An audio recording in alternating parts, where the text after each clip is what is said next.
Gur të rënuar, pjesë të betonit dhe muri shtrëmbruar. Ka një vit që është rënuar kjo pjesë e murit të rrethues në Spitalin Klinik Nën Tereza dhe deri më tani nuk është ndërmarrë asgjë për rregullimin e tij.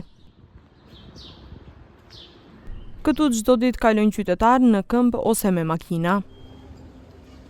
Qyteti i Shkupit dhe komuna e Qendrës nuk kanë ndërmarrë asgjë sepse thonë se nuk është kompetencë e tyre.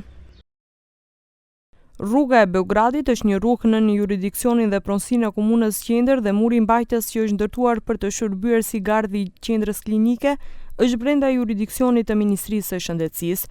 Domethënë, ndërtimi, rikonstruksioni i tij në përputhje me ligjet dhe aktet nënligjore mund të kryhet vetëm nga Ministria ose organi i autorizuar i saj.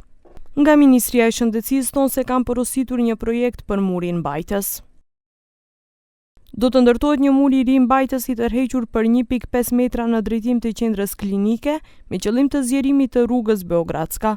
Sipas konkluzioneve të qeverisë, Ministria e Shëndetësisë është obliguar për ndërtimin e murit, ndërsa institucionet tjera kompetente duhet ta zgjidhin pjesën infrastrukturore dhe atë të trafikut të rrugës. Nga Ministria po ashtu bën të ditur se që nga sot ka filluar procedura për largimin e mbetjeve nga muri i shembur.